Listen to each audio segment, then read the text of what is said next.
Shalom, apa kabar Bapak Ibu Saudara-saudari sekalian? Bertemu kembali kita saat ini di dalam program Heart Sayings of Jesus. Dan kali ini kita akan membahas salah satu ucapan Yesus yang sulit, yaitu iblis jatuh, yang akan kita bahas bersama-sama di dalam Injil Lukas pasal yang ke-10, ayat yang ke-17 sampai yang ke-20. Tapi sebelumnya mari kita berdoa terlebih dahulu. Haleluya. Terima kasih Tuhan, kami bersyukur kiranya Engkau mewahyukan kami dengan kebenaran-kebenaran-Mu, supaya kami memahami firman-Mu, dan kami melakukan di dalam kehidupan kami. Tutup bungkus kami semua dalam kuasa darah Yesus Kristus Tuhan. Terima kasih. Haleluya. Amin. Nah, Bapak Ibu Saudara-saudari, saya ajak Anda semua untuk membuka bersama-sama Injil Lukas pasal yang ke-10, ayat yang ke-17 sampai yang ke-20. Kembalinya ke-70 murid. Kemudian ke-70 murid itu kembali dengan gembira dan berkata, "Tuhan, juga setan-setan takluk kepada kami demi nama-Mu." Lalu kata Yesus kepada mereka, "Aku melihat iblis jatuh seperti kilat dari langit. Sesungguhnya aku telah memberikan kuasa kepada kamu untuk menginjak ular dan kalajengking, dan kuasa untuk menahan kekuatan musuh, sehingga tidak ada yang akan membahayakan kamu. Namun demikian janganlah bersukacita karena roh-roh itu takluk kepadamu, tetapi bersukacitalah karena namamu ada terdaftar di sorga." Apa maksud dari ucapan Yesus ini, Bapak Ibu Saudara-saudari? Kita harus melihat dulu sedikit latar belakang dari cerita yang barusan kita baca ini.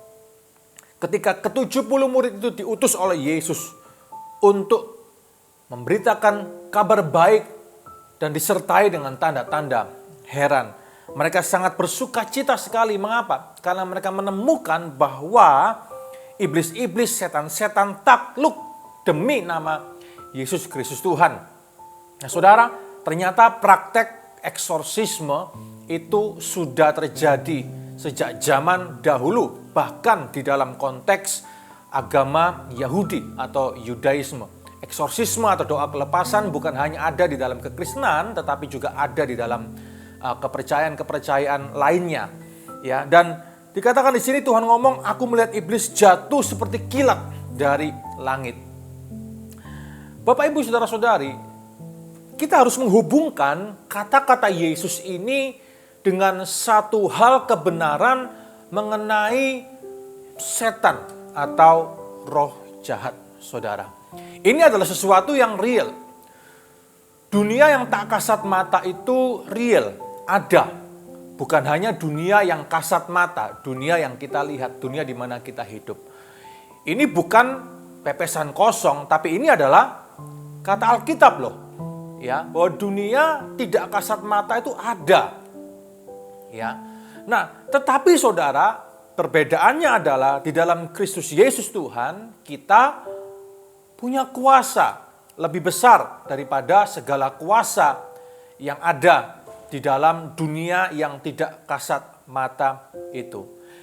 Kalau kita berbicara soal eksistensi dari iblis, maka kita harus melihat dulu saudara.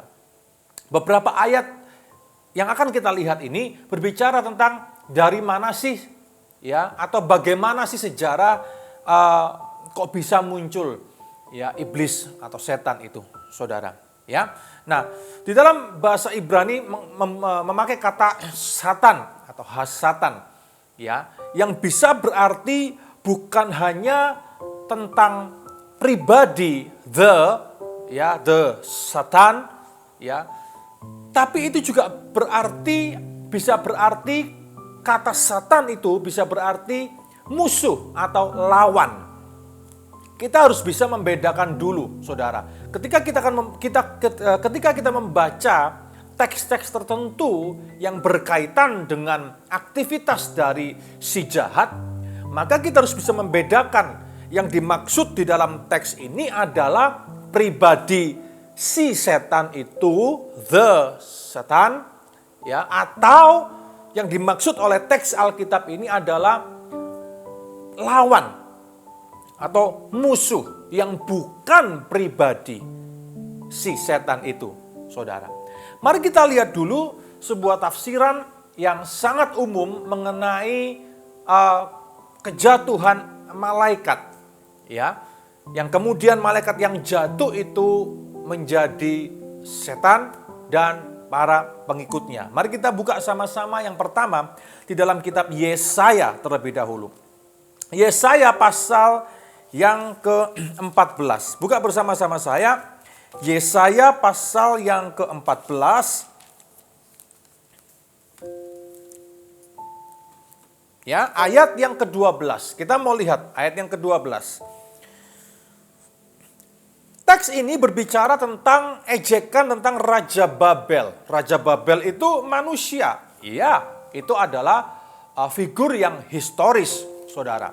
Tetapi ada sesuatu yang harus kita pahami, di mana ketika Bapak Gereja menafsirkan ini sebagai kejatuhan malaikat yang kemudian menjadi iblis, karena jalinan-jalinan teks Ibrani di dalam ayat ini itu menjurus atau menunjuk ke arah sana. Dan dengan kuat sekali ini berbicara tentang kejatuhan si malaikat itu yang kemudian menjadi setan dan pengikut-pengikutnya. Nanti kita akan bandingkan dengan beberapa ayat yang lainnya juga dalam Perjanjian Baru, supaya kita bisa melihat ini dalam sebuah perspektif yang lebih komprehensif, yang lebih lengkap, saudara. Ayat 12 dikatakan seperti ini, wah, engkau sudah jatuh dari langit. Lihat saudara, tadi Yesus ngomong apa? Ya, aku melihat iblis jatuh dari langit. Iblis jatuh dari langit. Yesus sedang merefer. Ya, Yesus sedang quote Yesaya 14 ayat yang ke-12 ini. Ya, di Lukas pasal ke-10 yang kita baca tadi. Karena Yesus sedang berbicara, mengingatkan murid-muridnya, ya, membuat mereka teringat akan kejatuhan malaikat, yaitu iblis itu. Bahwa iblis telah dikalahkan di dalam kuasa nama Allah, nama anak Allah yang berkuasa itu.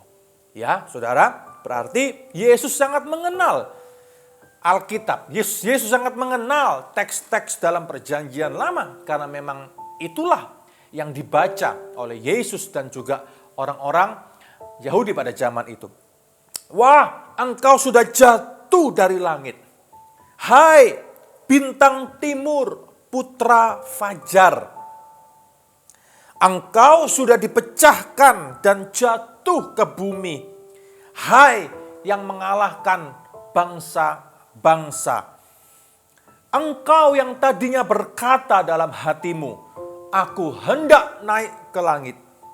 Aku hendak mendirikan tahtaku, mengatasi bintang-bintang Allah. Aku hendak duduk di atas bukit-bukit pertemuan jauh di sebelah utara. Aku hendak mengatasi ketinggian awan-awan, hendak menyamai yang maha tinggi. Saudara, hitung berapa ada kata aku hendak. Aku hendak, sebuah kata kerja yang aktif di sini, saudara. Menunjukkan sebuah passion atau gairah atau nafsu untuk naik ke tempat tinggi dan bahkan melebihi Allah itu. Sebuah nubuatan yang profetik yang menceritakan mengenai kejatuhan malaikat itu, saudara. Apakah namanya Lucifer seperti yang kita kenal selama ini? Tunggu dulu. Kita harus melihat dulu satu persatu. Ya. 15, sebaliknya ke dalam dunia orang mati engkau diturunkan ke tempat yang paling dalam di liang kubur. Orang-orang yang melihat engkau akan memperhatikan dan mengamati engkau. Katanya, inilahkah dia yang telah membuat bumi gemetar dan yang telah membuat kerajaan bergoncang. Saudara, mari kita perhatikan ayat ini satu persatu, ya. Dikatakan, wah, engkau sudah jatuh dari langit. Hai bintang timur, putra fajar. Hillel bin Syakar, saudara. Bintang timur, putra fajar. Kemudian orang menafsirkan ini atau sebuah tafsiran yang sangat kita tahu sekali, saudara, bahwa inilah, dari sinilah bermula kata Lucifer, saudara. Saudara, sebetulnya Lucifer itu adalah terjemahan bahasa Latin dari ayat ini. Ya, Alkitab Vulgata atau Alkitab bahasa Latin yang ditulis oleh Saint Jerome di gereja Bethlehem, gereja Nativity Church di goa di bawah tanah, di dasar di gereja itu, saudara. Pada waktu tahun 2019 yang lalu, pada bulan Maret, Tuhan izinkan saya pernah ke sana, masuk ke tempat di mana di goa, di chapel di mana Saint Jerome itu menulis atau mengartikan, saudara, ya, tentang kitab ini, menerjemahkan Alkitab ke dalam bahasa Latin, ya. Dipakailah kata Lucifer, saudara, bintang timur putra fajar, diterjemahkan di dalam bahasa Latin Lucifer, saudara. Ya, tetapi sebetulnya kata bintang timur putra fajar itu belum tentu bermakna Lucifer, pribadi si setan itu. Belum tentu, saudara. Kita harus melihat konteks sekali lagi. Ayat ini konteksnya apa? Supaya kita bisa memahami, ya, tidak main generalisasi, kebiauyah, ya kan? Pokoknya disamakan. Tunggu dulu, karena nanti di perjanjian baru kita lihat bahwa Yesus Kristus pun sebetulnya juga disebut sebagai bintang timur, putra fajar. Ini kan menarik sekali, saudara. Dan memang kita tahu bahwa salah satu pekerjaan si jahat, pekerjaan iblis adalah untuk meniru pekerjaan Allah, bukan? Dan bahkan status atau sebutan dari putra Allah ini pun ditiru oleh si iblis, si jahat itu, saudara.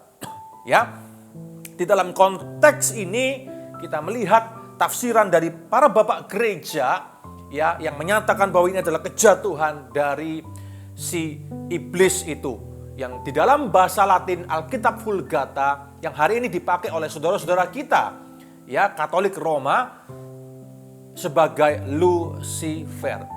Nah, saudara, ada banyak kesalahpahaman di antara kalangan orang-orang Kristen, khususnya Protestan dan Pentakosta Karismatik, ketika mendengar bahwa salah satu nyanyian yang dinyanyikan menjelang Paskah, ya, saudara, ataupun di momen Natal di Roma, saudara, ada kata Lucifernya. Ya, kalau kita melihat pujian dari Gereja Katolik Roma, Exultet, saudara, ya, dalam salah satu bagian liriknya, ya, menyebut kata-kata Lucifer, Luciferum, Lucifer, Luciferum, dan kemudian tanpa cek dan recheck terjadi kesalahpahaman, ya, di kalangan orang-orang Protestan Pentakosta Karismatik menuduh, ya, bahwa saudara-saudaranya yang Katolik Roma ini menyembah Lucifer. Saudara, ini adalah sebuah kekacau balauan, ya. Karena apa? Karena tidak paham, tidak belajar untuk memahami terlebih dahulu. Lagu tadi itu memakai kata Lucifer di dalam bahasa Latin itu memang untuk diarahkan kepada Yesus Kristus. Ya, dia adalah yang menerangi dunia, sang terang dunia, Lucifer, Luciferum. Yesus adalah bintang timur putra fajar. Ya, nah, disinilah letak dari kesalahpahaman itu, saudara. Ya, berarti kita harus belajar untuk melihat segala sesuatunya tidak dari kacamata kuda. Kita harus belajar untuk memahami dari semua konteks, background, latar belakang ini. Semoga Bapak Ibu bisa memahami ini dan kita belajar untuk tidak saling menuduh, ya, tanpa sebuah dasar argumentasi yang jelas tentunya, ya. Nah, saudara, lihat, ya, dikatakan aku hendak, aku hendak, aku hendak. Inilah dosa yang dimiliki oleh malaikat yang jatuh itu. Ingin menyamai Allah, bahkan lebih daripada Allah itu sendiri. Right? Nah, mari kita lihat, ya, Yehezkiel 28. Kitab Yehezkiel pasal yang ke-28. Dua pasal ini seringkali digabungkan menjadi satu ketika kita belajar atau kita ingin memahami tentang latar belakang dari setan atau iblis itu. Kita baca di ayat yang ke-13, saudara. Ya. Nah, Nyanyian ratapan mengenai Raja Tirus. Sama dengan ejekan tentang Babel tadi. Ini bukan hanya tentang figur manusia yang historical, yang benar-benar ada. Tetapi jalinan-jalinan teks Ibrani, saudara, menunjukkan sesuatu yang berbeda. Sesuatu yang lebih deep, lebih spiritual. Bahwa ini menubuatkan prophetically mengenai si jahat yang jatuh itu. Lihat saudara, ayat 13. Engkau di Taman Eden. Ya, kalau kita lihat di ayat 12b terlebih dahulu, beginilah firman Tuhan Allah, gambar dari kesempurnaan engkau, penuh hikmat dan maha indah. Engkau di Taman Eden, yaitu taman Allah. Penuh segala batu permata yang berharga, yaspis merah, krisolit, dan yaspis hijau, permata pirus, krisopras dan nefrit, lasurit, batu dara dan malakit. Tempat tatahannya diperbuat dari emas dan disediakan pada hari penciptaanmu. Kuberikan tempatmu di dekat kerub yang berjaga, di gunung kudus Allah engkau berada. Dan berjalan-jalan di tengah batu-batu yang bercahaya-cahaya. Engkau tak bercelah di dalam tingkah lakumu sejak hari penciptaanmu, sampai terdapat kecurangan padamu. Dengan dagangmu yang besar, engkau penuh dengan kekerasan dan engkau berbuat dosa. Maka kubuangkan engkau dari gunung Allah, dan kerub yang berjaga membinasakan engkau dari tengah batu-batu yang bercahaya. Engkau sombong karena kecantikanmu, hikmatmu kau musnahkan demi semarakmu. Ke bumi kau kulempar, kepada raja-raja engkau kuserahkan, menjadi tontonan bagi matanya. Dengan banyaknya kesalahanmu dan kecurangan dalam dagangmu, engkau melanggar kekudusan tempat kudusmu. Maka aku menyalakan api dari tengahmu, yang akan memakan habis engkau, dan kubiarkan engkau menjadi abu di atas bumi, di hadapan semua yang melihatmu. Bapak, Ibu, Saudara-saudari, dua pasal ini berbicara secara prophetically mengenai kejatuhan dari si jahat itu. Ya. Nah, saudara, mari kita melihat ternyata ayat-ayat yang barusan kita baca tadi di-quote di dalam perjanjian baru. Salah satunya telah kita bahas di awal. Bagaimana Yesus kemudian berkata, aku melihat iblis jatuh dari langit. Mari kita perbandingkan sekarang ya. Kita perbandingkan saudara. Kita buka dulu 2 Korintus pasal 11 ayat yang ke-14. Kitab 2 Korintus pasal yang ke-11 ayat yang ke-14. Mari kita lihat ya. Hal ini tidak usah mengherankan sebab iblis pun menyamar sebagai malaikat terang. Perhatikan saudara. Ya, iblis menyamar. Iblis selalu duplikasi, menduplikat. Ya, predikat Yesus ya atau pekerjaan-pekerjaan Yesus. Ada hal apa yang tidak bisa dia duplikasi adalah kasih dan kekudusan. Tidak bisa diduplikat, saudara. Ya, tapi masalah gelar, masalah status semuanya bisa duplikasi. Oleh karena itu kita harus berhati-hati.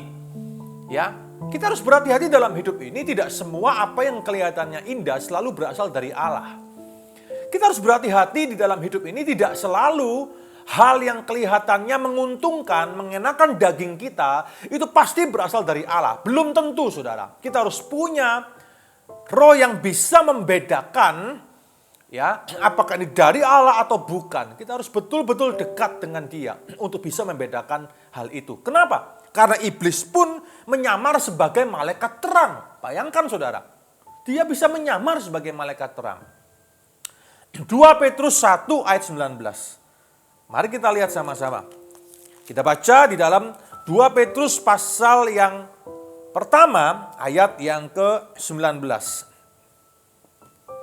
Dengan demikian kami makin diteguhkan oleh firman yang telah disampaikan oleh para nabi.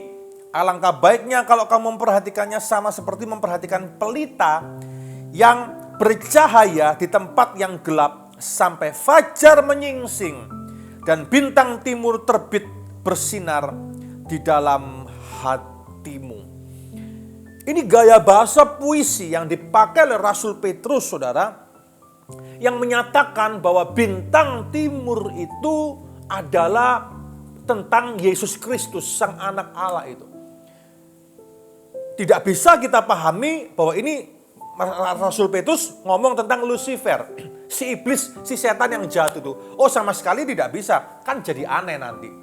Jadi kita harus melihat dulu konteksnya apa. Ya, sebuah kata bintang timur atau Hilal bin Syahar ini, Lucifer ini ditulis. Konteksnya apa dulu? Ini bicara tentang apa, saudara? Wahyu 22. Lihat, Wahyu 22. Pasal yang terakhir ya, dalam perjanjian baru, Wahyu pasal 22, ayat yang ke-16.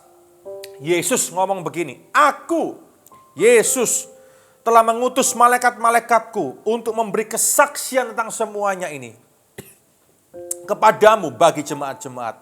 Aku adalah Tunas, yaitu keturunan Daud, bintang timur yang gilang gemilang. Bintang timur, predikat daripada Tuhan Yesus sendiri yang keluar dari lidah bibir Yesus sendiri, saudara. Ya, berarti ini jelas bicara tentang Yesus Kristus. Nah, Bapak Ibu Saudara-saudari, dari apa yang barusan kita baca ini, kita bisa tahu bahwa kita harus bisa membedakan dulu ketika Alkitab bicara soal bintang timur, bintang terang ini tentang apa.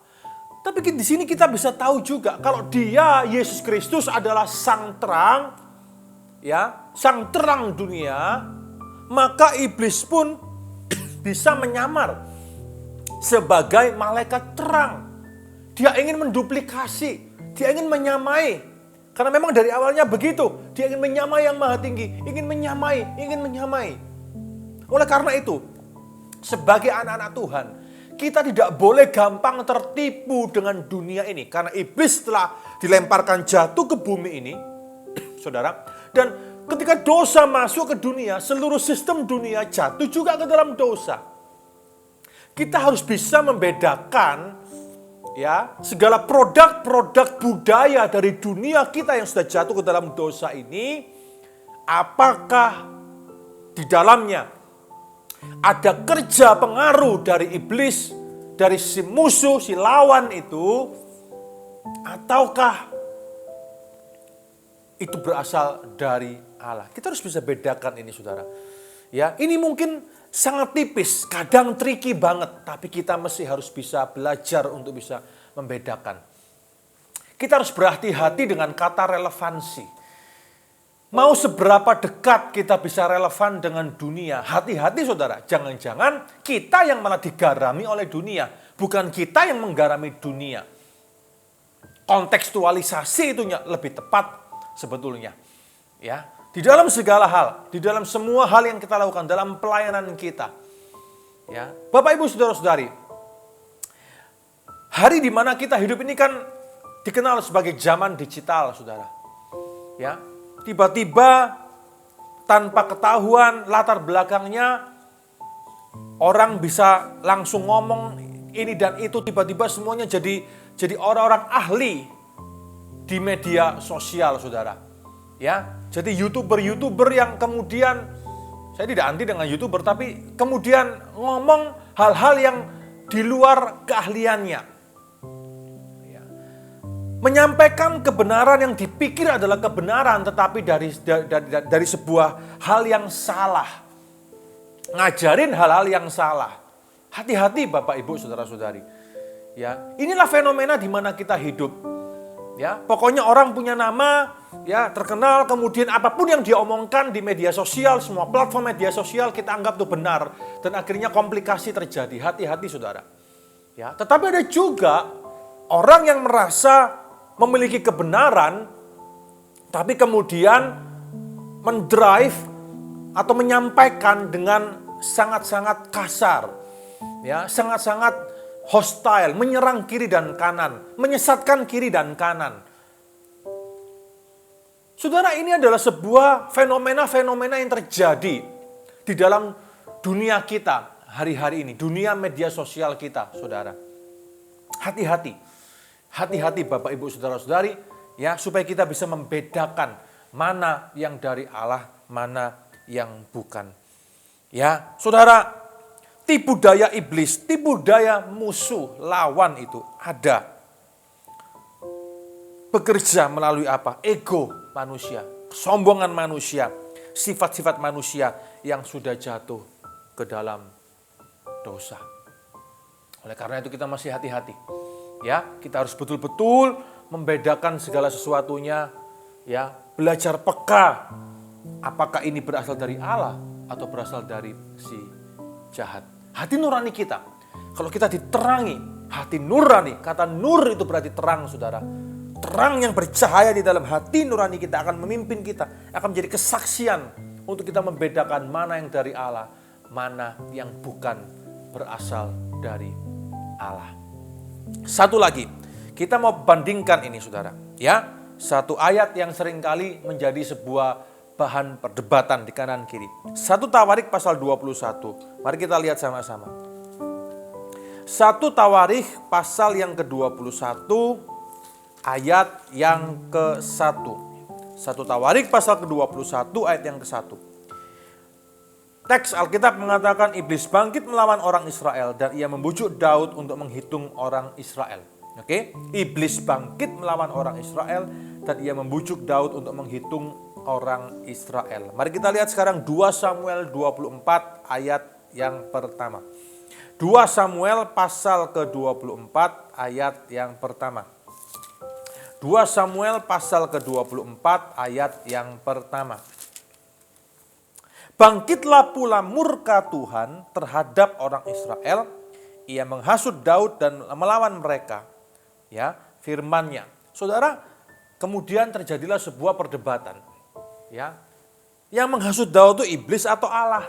Kok bisa berbeda teksnya? Saudara, lalu orang mulai ngomong, oh salah satu pasti salah, ini Alkitab salah. Tunggu dulu.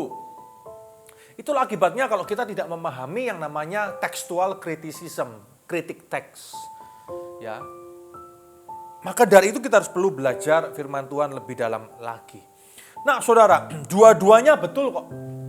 Ya, teksnya kok berbeda? Ada konteks, latar belakang dari teks itu kenapa teksnya ditulis. Dan konteks-konteks latar belakang inilah ya yang akhirnya kita akan tahu bahwa keduanya ini betul dari sudut pandang mana penulis Alkitab itu menulisnya. Ya, saudara ya. Bapak Ibu saudara-saudari, 1 Tawarik pasal 21 itu ditulis setelah masa pembuangan dari Babel atau post exilic. Ya, masa pembuangan, setelah masa pembuangan, pasca pembuangan. 2 Samuel 24 ayat 1 itu ditulis pre-exilic atau sebelum masa pembuangan. Nah, saudara, sebelum masa pembuangan dan pasca pembuangan ke Babel, pemahaman keagamaan itu berbeda. Pemahaman keagamaan Israel itu mengalami perkembangan. Berarti 1 Tawarik pasal 21 yang ditulis pasca pembuangan ke Babel itu adalah konteks bagi 2 Samuel pasal ke-24 ayat yang pertama yang ditulis sebelum masa pembuangan.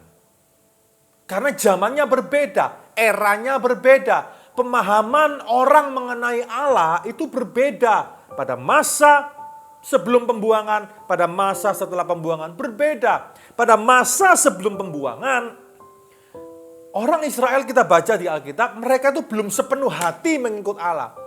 Mereka masih mengikut Allah, tapi mereka juga masih menyembah berhala. Bayangkan saudara, bukankah itu yang terjadi? Ya. Dan mereka memahami bahwa ketika sesuatu yang buruk terjadi itu kadang ada Allah, ya kan, yang terlibat di dalamnya. Saudara, ini adalah pemahaman keagamaan rata-rata orang Israel sebelum masa pembuangan. Kenapa? Karena hati mereka belum sepenuhnya untuk Allah. Bahkan Daud pun, Raja Salomo pun kita baca, ya, terlibat dengan penyembahan berhala atau paganisme. Dan kenapa mereka bisa berpikir demikian? Karena mereka masih dipengaruhi oleh agama-agama lain, kepercayaan-kepercayaan yang lain. ya, agama-agama pagan yang hari itu ada di Israel, saudara. Sehingga konsep mereka mengenai Tuhan itu belum murni, mengenai Allah Israel belum murni. Sedangkan pasca pembuangan, hati orang Israel itu sudah sepenuhnya bulat untuk Tuhan. Karena mereka sadar, mereka dibuang ke Babel ini karena mereka akibat dari dosa-dosa kesalahan mereka. Mereka bertobat dengan sungguh-sungguh, dan ketika mereka pulang dari pembuangan, di bawah komando Imam Ezra, mereka mengalami sebuah pemurnian, gerakan pemurnian agama. Dan pandangan keagamaan mereka lebih murni, jauh lebih murni, dan mereka sepenuh hati untuk mengikut Allah. Dan mereka tahu, ya, bahwa iblislah yang bekerja di dalam hal-hal yang jelek, hal-hal jahat yang terjadi di dalam dunia ini. So, kita bisa melihat itu, ini sedikit saja supaya kita bisa memahami, ya, ayatnya berbeda karena memang ditulis di zaman yang berbeda dengan pemahaman keagamaan yang berbeda. Itulah konteks-konteks dari latar belakang. Nah, Bapak Ibu Saudara, ketika kita bicara soal sedikit tentang realita si jahat ini, maka tujuannya adalah supaya kita semakin mendekat kepada Allah. Kita tahu betapa hebatnya daya rusak si jahat, saudara. Dia ingin merusak sebanyak mungkin manusia. Dia ingin merusak sebanyak mungkin ciptaan Allah yang paling sempurna ini. Oleh karena itu hari ini mari kita hidup dengan sungguh-sungguh. Ya, Alkitab ngomong apa? Yang jahat akan semakin jahat, kitab Wahyu katakan. Yang suci semakin suci, yang benar semakin benar. Mari kita memilih untuk menjadi suci dan benar. Hidup di akhir zaman ini. Supaya kita tidak menjadi teman dari si jahat ini. Tapi kita tetap menjadi lawan atau musuh dari si jahat itu, saudara. Mari kita mempersembahkan hidup kita sungguh-sungguh dalam seluruh tindak tanduk kita, kelakuan kita, tingkah laku kita, semuanya untuk kita selalu berada di pihak Allah dan bukan di pihak iblis atau setan itu. Mari kita berdoa bersama-sama. Haleluya. Tuhan, kami berdoa, biarkan kami selalu ada di pihak-Mu saja dan kami selalu menjadi musuh dan lawan bagi si jahat itu, ya Tuhan. Kami hidup 24 jam di dalam peperangan rohani. Dan kami tahu Tuhan, iblis seperti singa yang mengaum-ngaum hendak menerkam siapa yang lengah dan bisa ditelannya. Biar kami selalu alert, biar kami selalu berwaspada dan berjaga-jaga senantiasa. Hidup untuk Kristus setiap hari dalam kehidupan kami. Berhati-hati dalam segala hal. Karena kami tahu Tuhan, iblis bisa menipu dengan segala macam tipu dayanya. Tapi kami mau selalu dekat dengan Allah supaya kami tidak masuk dalam jebakan iblis. Supaya kami selalu melaksanakan kehendak Allah di dalam kehidupan kami. Terima kasih ya Tuhan. Terima kasih buat firman-Mu. Biar kami jadi pelaku kebenaran firman-Mu. Dalam nama Tuhan kami Yesus Kristus, kami berdoa. Haleluya. Amin. Shalom Aleichem Beshem Hamashiach. Salam sejahtera di dalam Yesus Kristus, Tuhan kita. God bless you.